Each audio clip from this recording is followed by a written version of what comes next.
Amen. You may have your seats.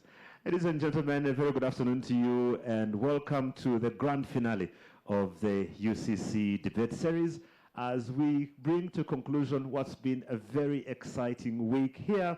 And we've had a wonderful, wonderful time with learners from more than 50 schools across every region in Uganda coming to show their skills both in debating and public speaking. And today, we'll get to find out who the finalists and the winners are, and that's going to be very exciting.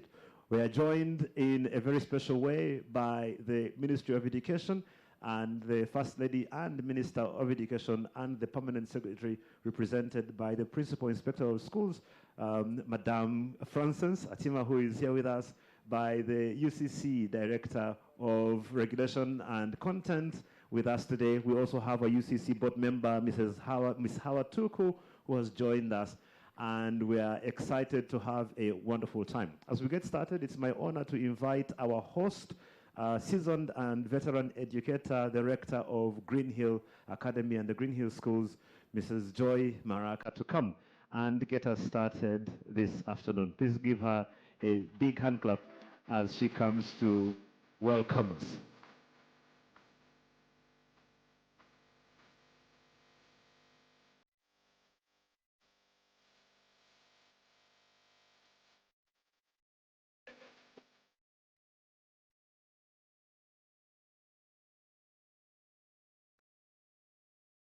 I'm standing here with the team from Green Hill because I do not do this alone.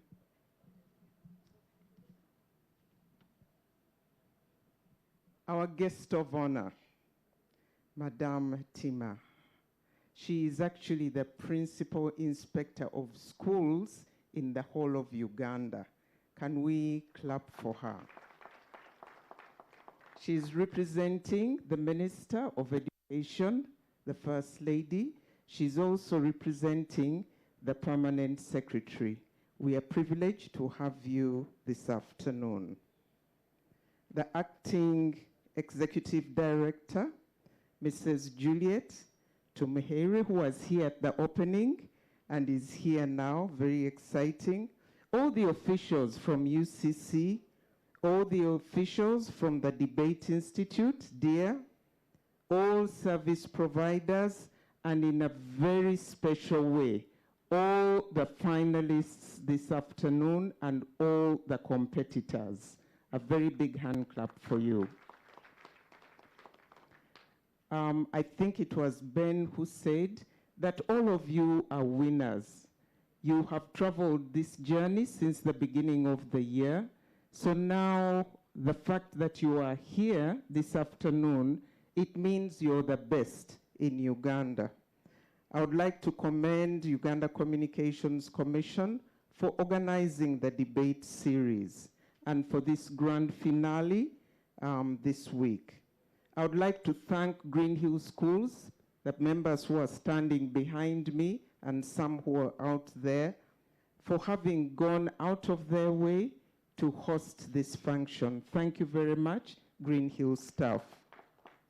For the participants, I said during the opening ceremony that this is more than a competition. It's a platform that shapes the future, and also it's going to make you problem solvers.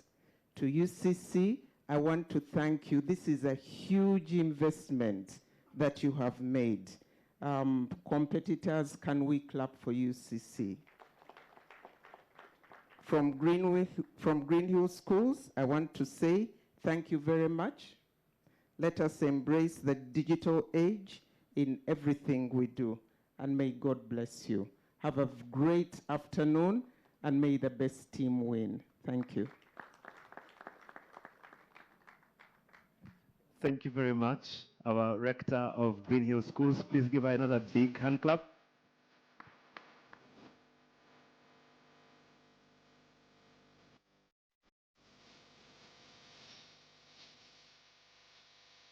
Thank you. As we prepare for the finals, the anticipation is building. Let me invite Joseph Tahinduka, who is the founder of the Debate Institute Africa, to come and speak on behalf of DIA as we get ready for what should be an exciting final. Looking forward to finding out who the top school and the best public speaker are going to be.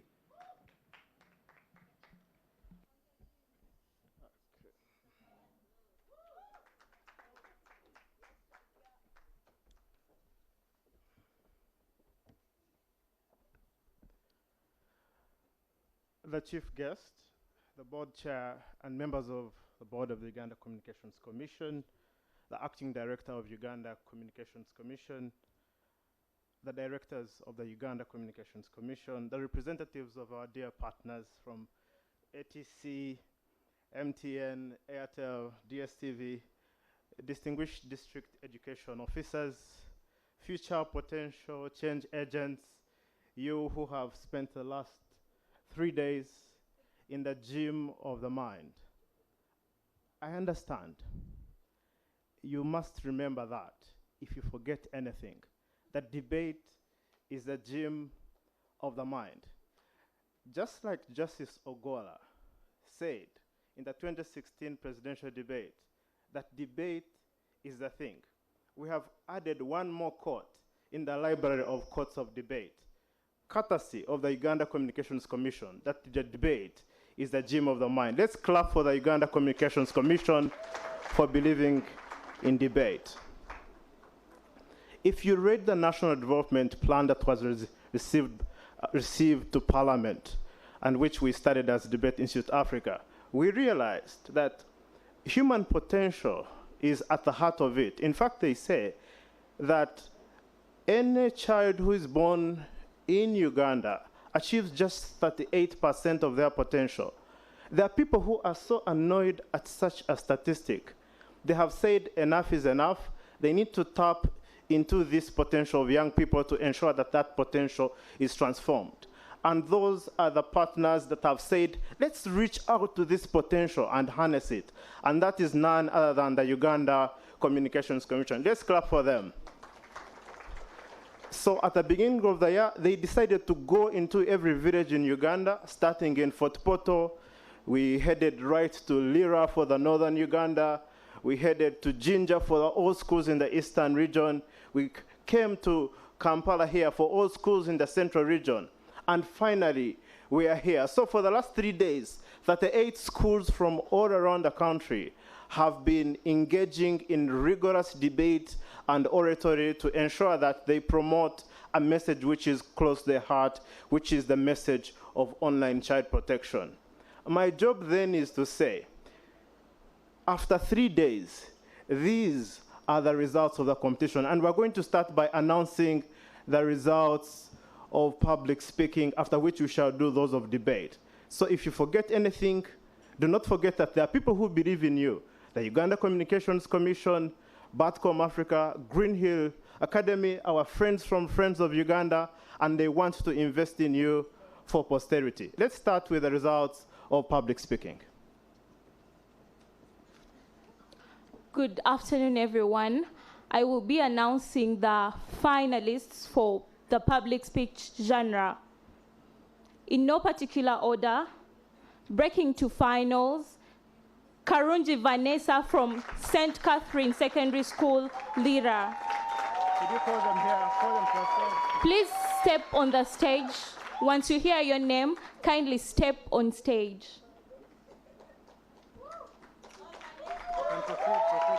The second person to break to the finals is from Holy Cross Lakeview SSS Jinja, Abasa Leila Mutesi. Breaking third to the finals is from Tororo Girls School, Mirembe Jini Prudence.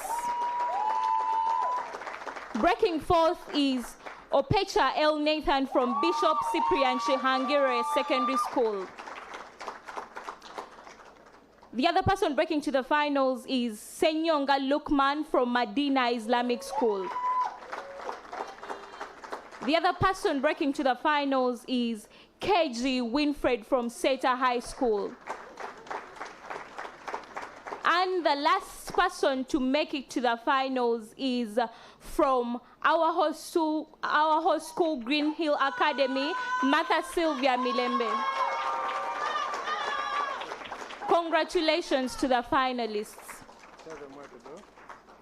We are going to have our finals from P5 Green. That was formerly our convening room during the preliminary rounds.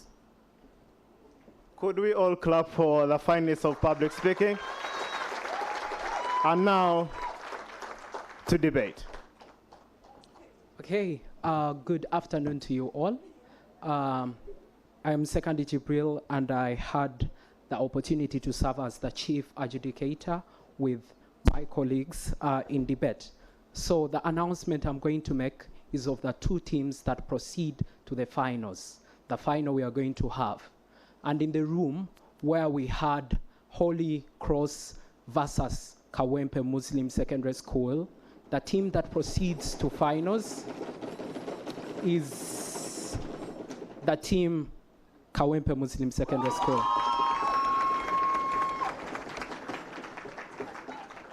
And please come through so that you can come and sit so that we get a side and give you your motion.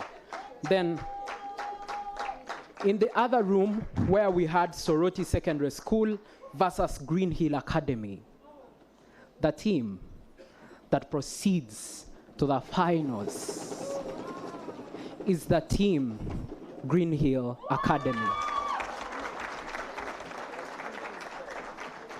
And for this specific round, we are going to have a motion, and it will be this House supports the implementation of strict regulations on digital content moderation to curb online hate speech. That will be our motion. This House supports the implementation of strict regulations on digital content moderation to curb online hate speech. And we are going to have a panel of 5 judges for this round. The teams, please send a representative to where Cynthia is so that you select a side in which you will be debating in this round. Teams, Kawempe, send your captain, and Green Hill, send your captain to the judges' table. Okay, the judges that will be in this final for debate, in no particular order, we will have Henry Chewalianga as one of the judges. You can stand up for recognition. Yes. The other judge we are going to have in this round is Counsel Ian Agaba. The other person that will be on the panel is Semakula Joshua. The other person that is going to be on that panel is Cynthia Apili. And myself, I will be the chair of that panel. May the best team win. All right. Normally they would say let the debates begin, right? But of course, that before the debates begin, Mr. Ben Mwine is going to come in and greet us for a second, and we proceed. Could you kindly head towards your room? Could you clap for all of them for being the best of us?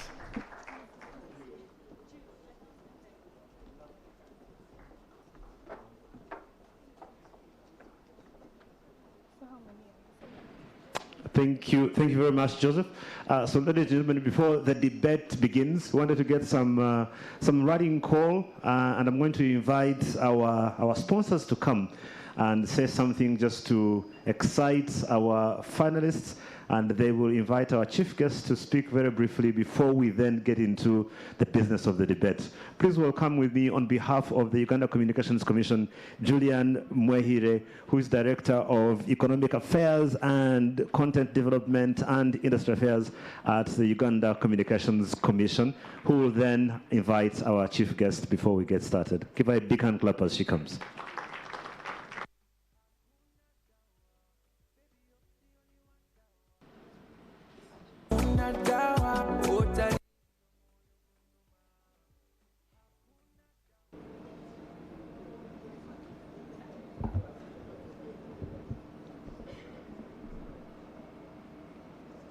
Our chief guest here today, Ms. Frances Atima, the head of the Directorate of Education Standards at the Ministry of Education and Sports, representing the Minister of Education and Sports as well as the Permanent Secretary. Our host, Mrs. Joy Maraka, Director of Green Hill Schools, members of the Uganda Communications Commission Board, our staff at the UCC, officials from the various government representatives here, the senior management and staff of Green Hill Academy, heads of schools, teachers, patrons, our partners from Debate Institute Africa, the students, our brilliant debaters from across the country, good afternoon.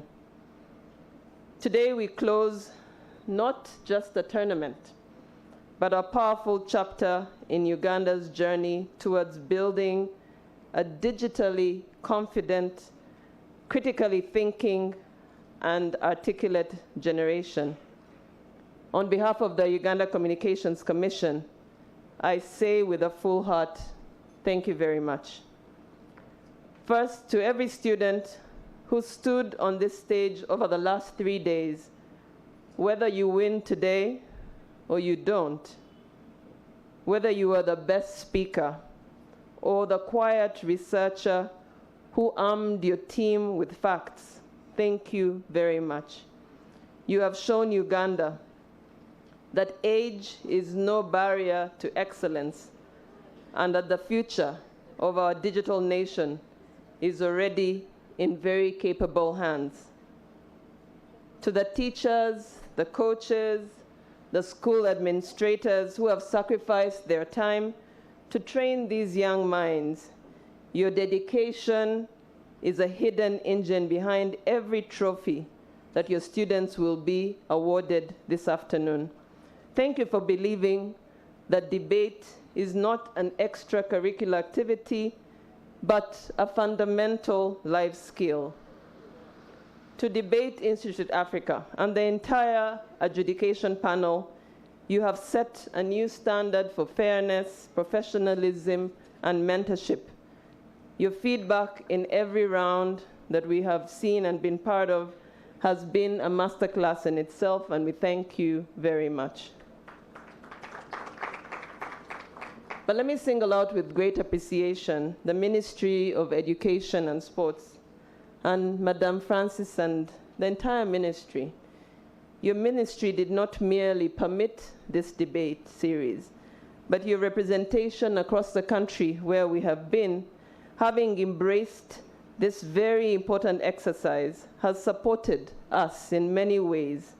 And this national footprint would not have been possible without your support. So on behalf of UCC and the thousands of students who have been touched today and are always touched by you, we say thank you so much. Ladies and gentlemen, as a UCC, we have watched the debate and public speaking do something extraordinary to the young generation in Uganda. It has become an equalizer.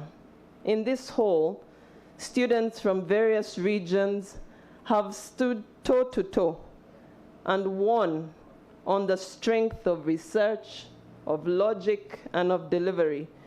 This debate has reminded us all that inclusion matters in the digital age. Debate and public speaking do not ask where you come from. It only asks, can you think clearly? Can you listen respectfully? And can you speak courageously? If the answer is yes, then this floor will always be yours. And that is why UCC will continue to invest in debate and public speaking.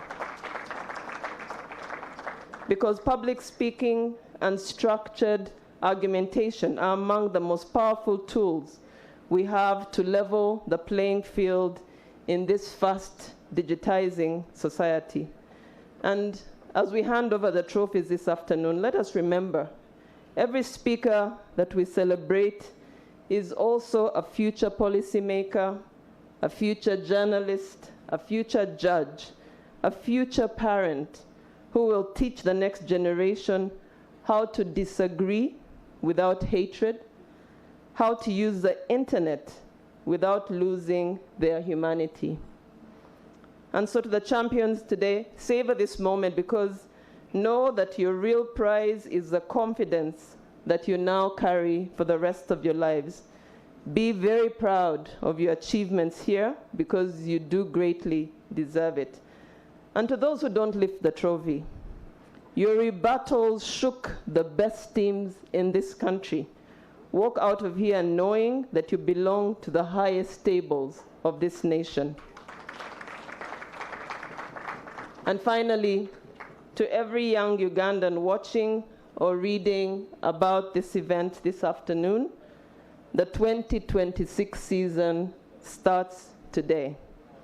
Pick up a motion, open a digital device or a library book, form a team in your respective schools. The Uganda Communications Commission and the Ministry of Education will be welcoming you and will be waiting. So may the debate continue to unite us. May it continue to sharpen us and remind us that Uganda, every voice, every trained person can be courageously raised to change this nation. I thank you very much. And it's my honor and pleasure to invite our chief guest here today, Madam Frances Satima from the Ministry of Education. Please do give her a hand clap as she comes up.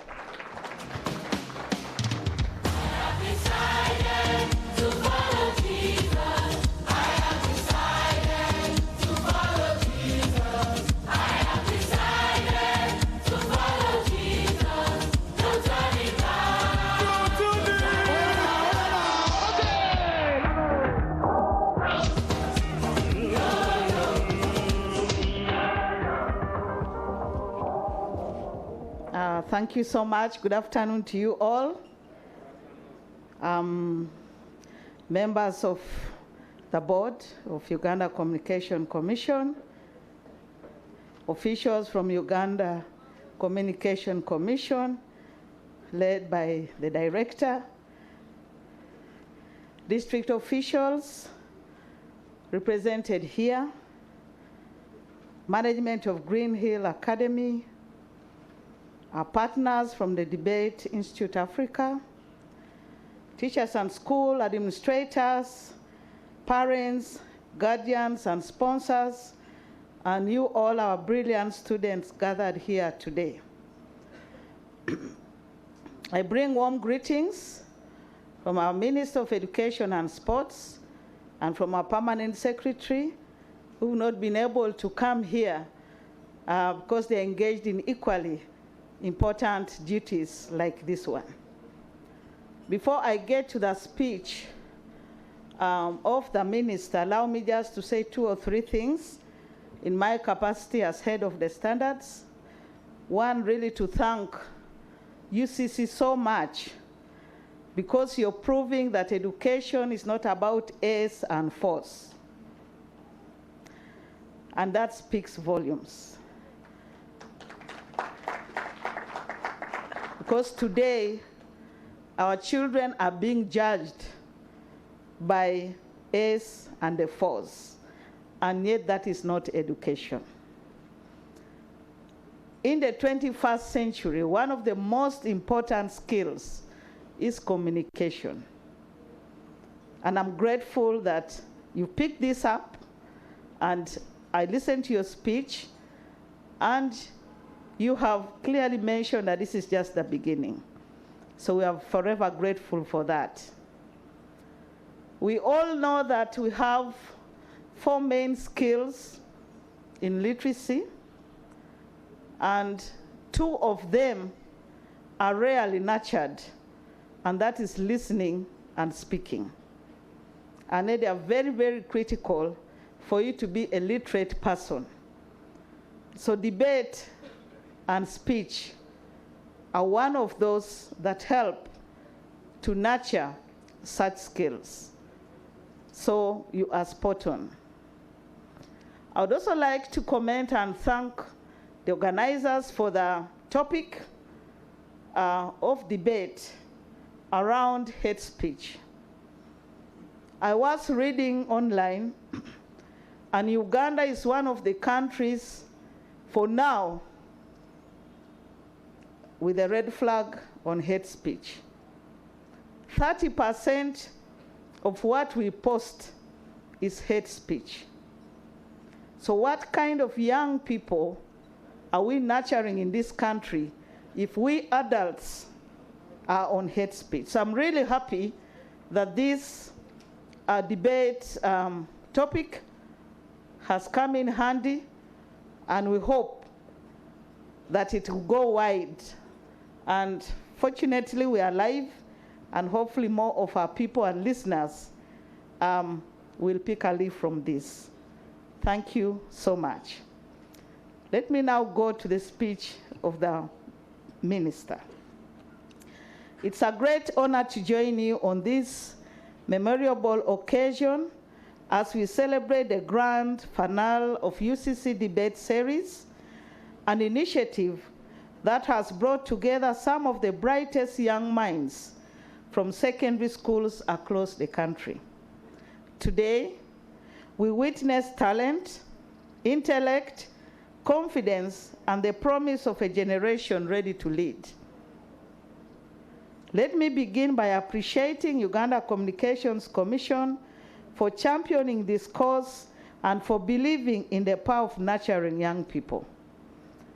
By equipping them with new knowledge, debating and digital skills, critical thinking, confidence, and exposure, you are not only empowering individuals, you are building the nation. As the Minister of Education and Sports, we deeply value the contribution of all stakeholders who complement our efforts in shaping learners. Education goes beyond the classroom. It is a wide yet crucial responsibility one that no single institution can shoulder alone.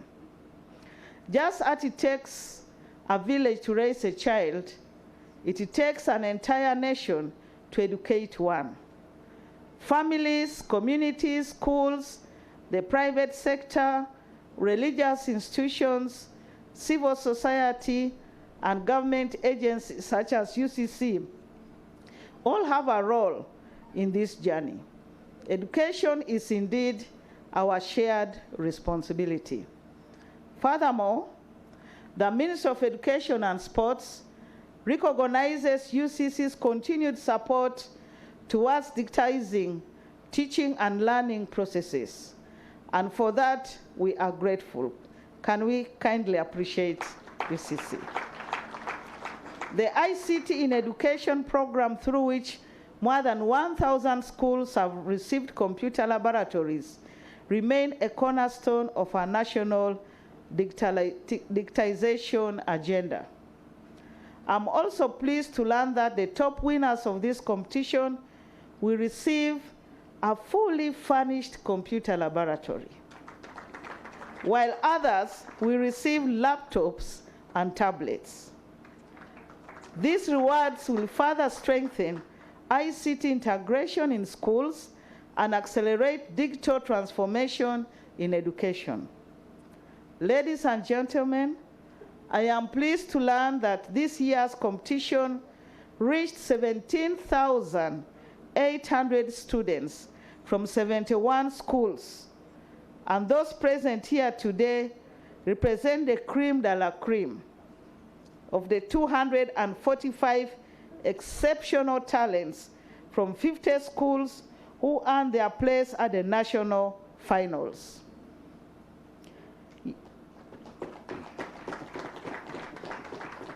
Your dedication, hard work, and brilliance have brought you this far, and we're immensely proud of you. To every student who participated, whether or not you take home a trophy, you are winners. You have gained skills that textbooks alone cannot offer. Confidence, public speaking, teamwork, analysis, active listening, and the art of respectful disagreement. These are leadership skills. They are nation-building skills. They are the skills of responsible digital citizens. As a ministry, we strongly support initiatives like this. They align with our curriculum reforms aimed at promoting critical thinking, communication, ICT integration, and character development. We remain committed to fostering a learning environment where education is not merely about passing exams, but about shaping responsible, informed, and innovative citizens ready for the challenge of the 21st century. To the teachers, thank you for your mentorship, patience, and tireless dedication. You are the unseen pillars behind these achievements. Can we clap for our teachers? To parents and guardians, thank you for believing in your children and nurturing their potential. Thank you, parents. To the organizers, your effort, creativity, and commitment have made this event possible. We all applaud you as well. To the winners, I extend my heartfelt congratulations, but remember, this is only the beginning. Let this achievement be a stepping stone. Keep reading, keep questioning, keep leading conversations on digital responsibility.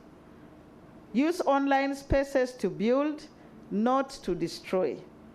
Debate to enlighten, not to belittle. Think before you click. Stay curious, innovative, and disciplined. Wear your success with humility, and let your excellence inspire others. Thank you so much. I say this for God and my country.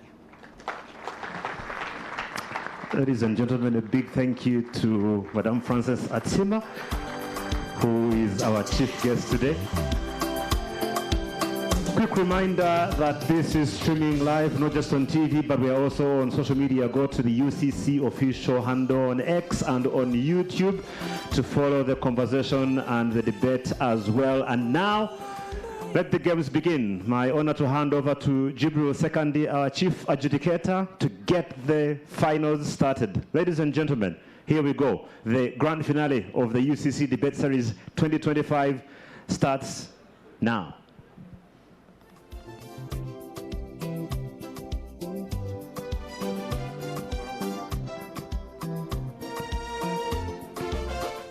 Okay, thank you so much yet again. What we are going to have right now is the actual final of Cream de la Cream. So without wasting any time, we are going to have the team from Green Hill Academy, which is going to argue in proposition, and then we will have Kawempe Muslim Secondary School that is going to argue in the opposition. So as the teams get here, we will give you what, or they will unpack what they have prepared for quite a while. Okay. Green Hill team, please come through so that the debates begin.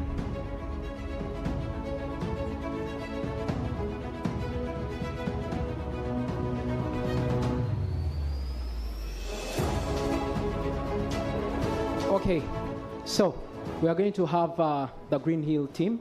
It will be arguing in proposition, which means it will be supporting the resolution that we have. Then the team that is on the opposition is the team Kawempe Muslim Secondary School. Let's allow them begin.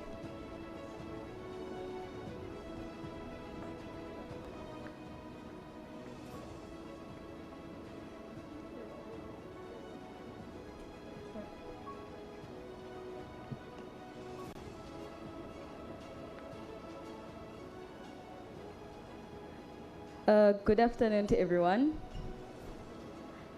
I'll be debating on the theme of proposition, and I just want to say thank you for the opportunity for us to speak at this very lovely event, and for us and for how much we've learned, and maybe shout outs will come in Glenn's speech or in my reply.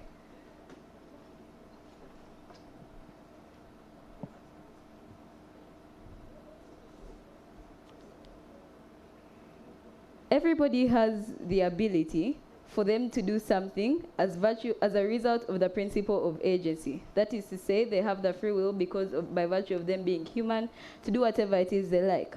However, going on a public platform such as X to the UCC handle to say that Helena is too short to reach the podium affects me and affects my self-esteem. Therefore, they ought to be checking mechanisms in order to prevent me from getting depressed.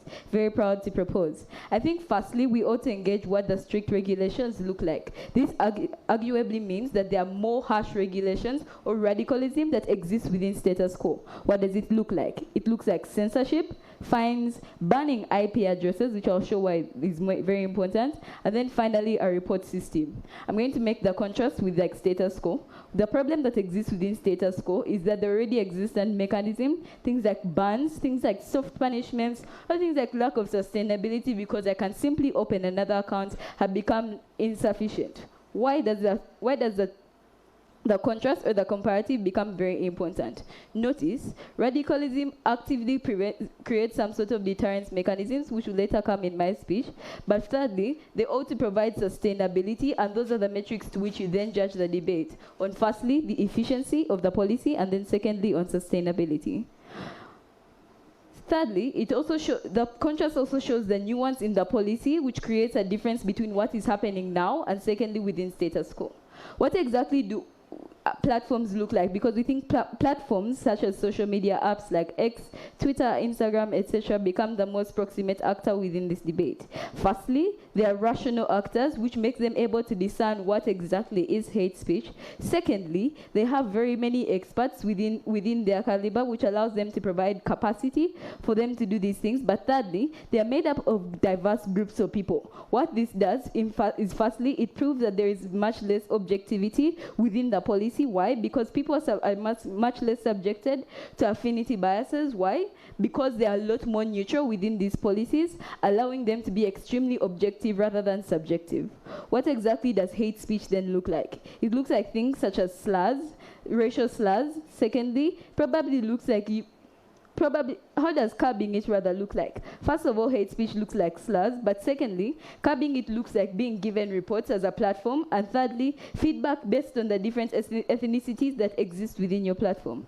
Why is radicalism then justified? I think firstly, hate speech is an extension of violence. What this means is that somebody extended their agency onto you, and by virtue of that, it becomes principally unjustified. Why? Because you cannot weigh what somebody's right over the other. But even on a more pragmatic level, hate speech has a lot of implications. Things like anxiety, things like self-esteem, things like basically questioning your entire existence simply because of somebody's one comment. Why this becomes extremely important is because these are things that can't be quantified. By virtue of that, it means there's a lot of intensity that comes from that harm, which therefore justifies why there needs to be radicalism. What exactly becomes the impact of that? Firstly, deterrence becomes the very first mechanism to which you gain solvency. Why does this exist? Within social media platforms or within hate speech, there are probably rational people and irrational people. This subsection is very important. Why? There are people who probably care about the implications that exist at a point in time at which you're caught. There are people who care about things like fines because it means you lose your financial capacity. What this does is at a point in time at which they are rational enough to be deterred from doing it. It means that you probably also influence the people who are irrational enough to continue with this. Why is this particularly true?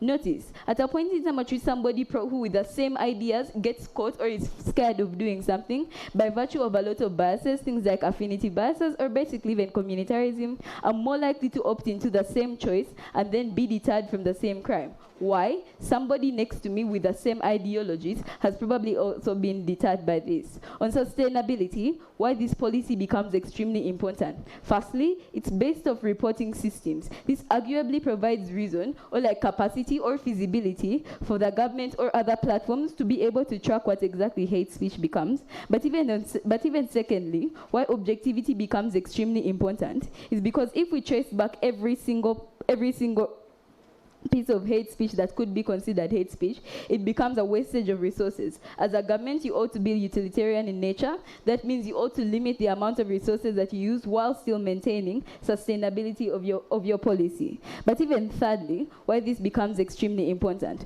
Within preemption, the most proximate idea would probably be why this is not efficient. Notice, by virtue of the fact that firstly, you also ban IP addresses, what does this then look like? The alternative could probably be, I open another account simply because they banned my first account. Banning that entire IP address, which means that you probably ban the number of times somebody can open an account, means that you have much less capacity of the same person coming back to make the same hate speech. That becomes much more sustainable, and in feasibility it becomes much more feasible as well. Why? Probably because you limit the amount of times a person is able to do that. But even secondly, the implications that come from it on things like reputation, on things like financial capacity become extremely important. Why? We think we live in an extremely capitalistic society. What that means is that money probably becomes the preset to the status that you probably live in within status quo.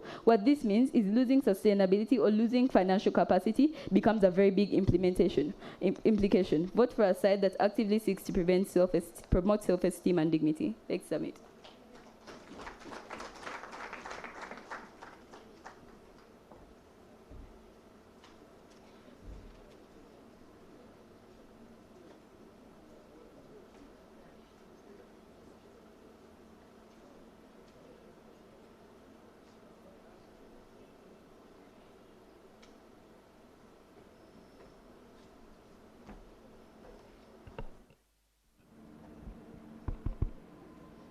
Hello.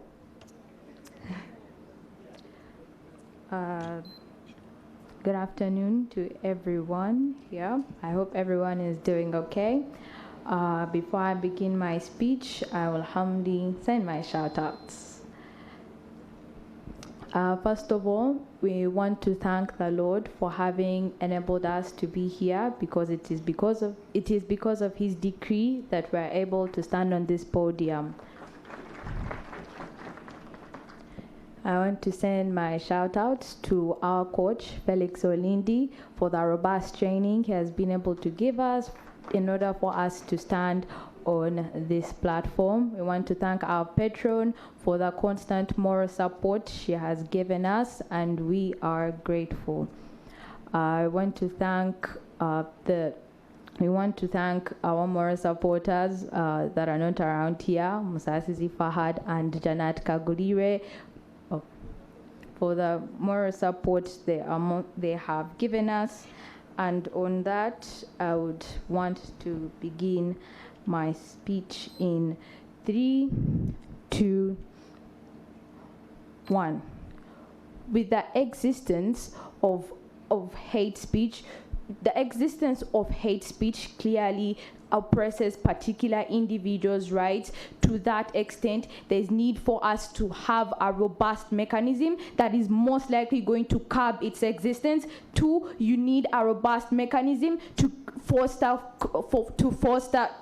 psychological impact to how particular individuals perceive the existence of hate speech in society. To that extent, we have never been prouder to propose. The first is, what problem do we have with strict regulations? Strict regulations sugarcoat the idea of the harm. Notice the extent to which individuals look at it, the extent to which people perceive it to be a mechanism they could easily bypass. The rate at which they are most likely going to comply to it becomes significantly less. To that extent, you need a mechanism that is most likely going to foster emotional cognitive response towards how individuals are most likely going to consider engaging in hate speech. But then 2, on the idea that and the idea that strict regulations has already exist within society, to the extent to which you already have bans on kind of information that exists on Facebook, on the idea that you have content moderations on like platforms like TikTok, but you still have the increment on a hate speech existing within society. That shows the extent to which regulations do not have a specific impact they create towards individuals. To a larger extent, we don't opt for regulations. You most likely want to opt for opt world. How does that look like? Opt most likely goes for criminalization of hate speech at the end of the day. Why is that something that is true? That is on 3 layers. The first is on the wrongfulness of the act. The second is on the wrongfulness of the intent. But then 2, on the harm of a social interest society most likely wants to protect. The first, on the wrongfulness of the act. It is clearly identifiable on how you it is clearly identifiable to like give hate speech because you infringe on particular individuals' rights.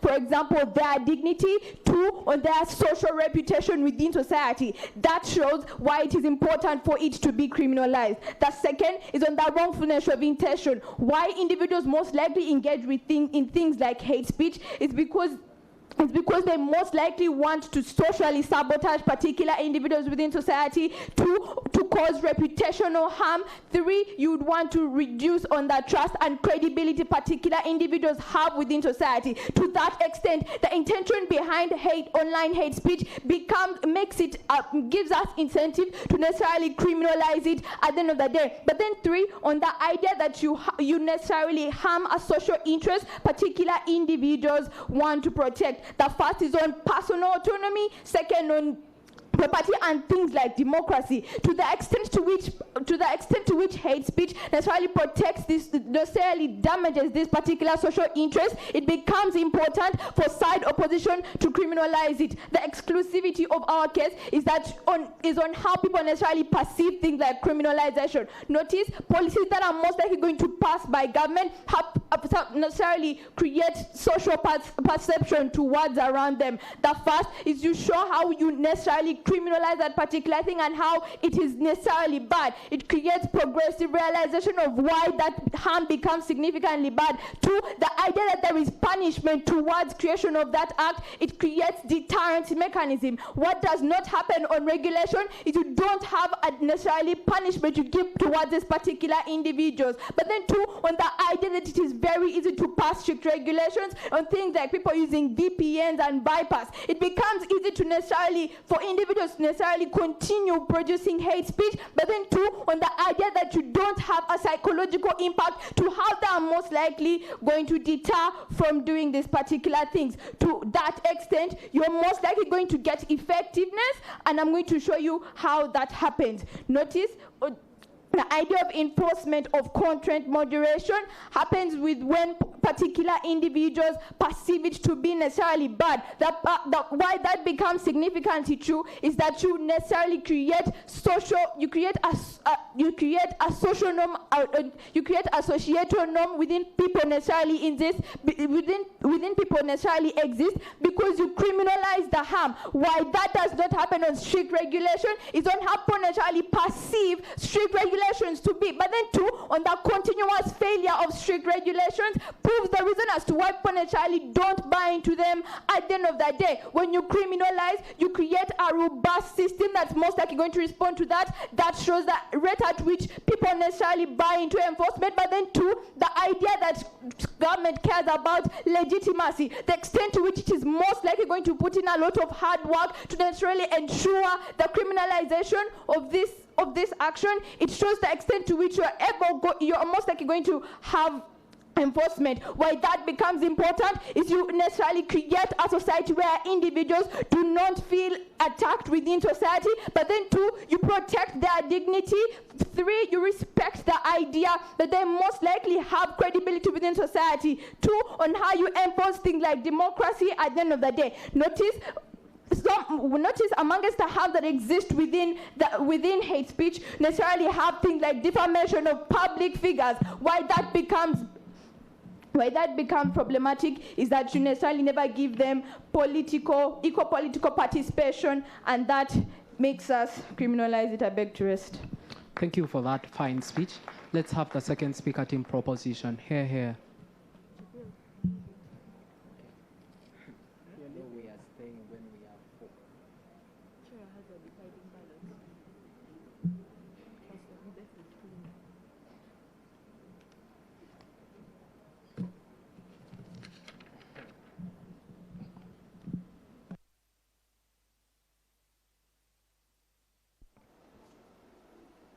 Am I audible? Okay, following the same trend as my teammate, shout outs will come from Glenn. Yeah, I'll begin on my next word.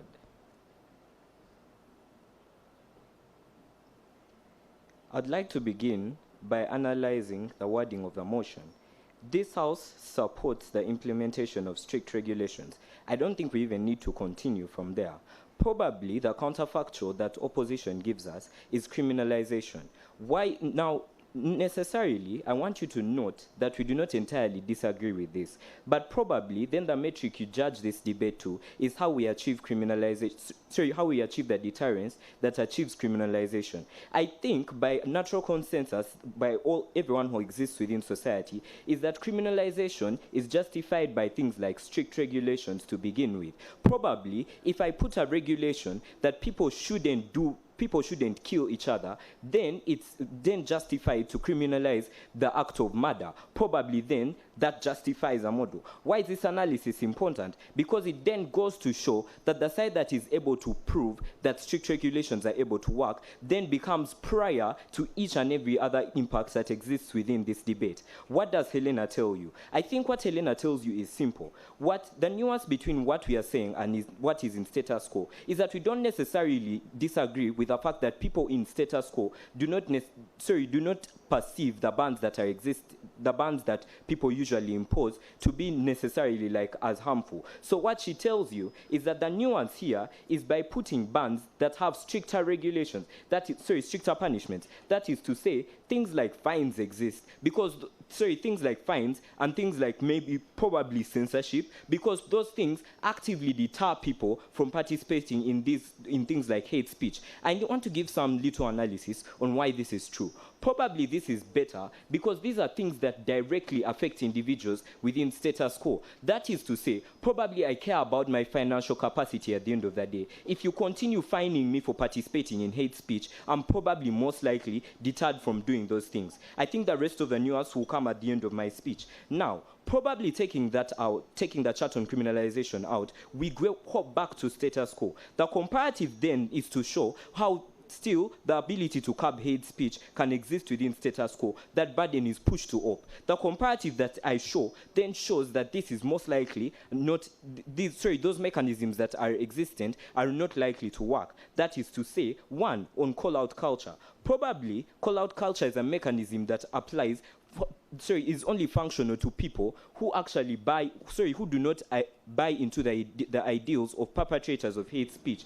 That is to say, probably if I'm a white man and I believe black people do not deserve rights, then I participate in that hate speech. And probably if someone is to do call-out culture, if anyone who doesn't believe this is true, it's probably the one who pulls out from this person's content and then that most likely deters that person. Why is this most likely not going to work? In order for that deterrence to occur, then this person, the influential perpetrator, most likely has to be deterred by a significant loss in following. I think the context that exists here is simple. Probably in scenarios where hate speech occurs, it's the most likely scenario is that it occurs in a world where the person who is being affected by hate speech is a minority group within status quo. That is to say, probably there's a much larger group that still buys into hate speech irrationally and still supports the content of the perpetrator of hate speech. That probably shows that call-out culture is not a viable mechanism. Secondly, I think there's also analysis to push, there's analysis on these followers that follow these groups. That is to say, probably these people follow these groups because they are likely irrational by things like indoctrination. That is to say, groups like the Ku Klux Klan in the United States believe that black people do not deserve rights because they have been indoctrinated into that belief. Probably then, things like maybe call-out culture on a basic level, probably things like influencing other people with your own ideals, do not work on these specific groups of people. They are not deterred. I think probably then when you buy into that model from up, you exacerbate the level of call-out culture by not putting any any mechanisms in which to deter this and in which to achieve some sort of solvency. Why do we then become better? Because Helena gives you justifiable mechanisms in which probably these strict regulations give us the ability to then curb hate speech. She tells you things like bans, things like fines, for which analysis I've already given. But the last part is on the analysis of things like IP and MAC addresses. Probably people utilize devices to do this hate speech at the end of the day. That's how it becomes popularized. Probably, then the most likely mechanism, if your account gets banned, is to leave that account and create a new one. With Helena's analysis, you're able to mitigate that because you're able to track each and every single device that is used to participate in this crime and mitigate it by banning that device from having access to platforms or to media that probably perpetuate this hate speech. Probably then you get some sort of solvency at the end of the day. I think the burden is then pushed to up, probably to prove to us why likely these mechanisms are suitable to get that solvency, but two, to prove to us why criminalization is not a prerequisite of strict regulations. I beg to submit. Thank you so much for that fine speech. Let's have the second speaker team opposition. Here.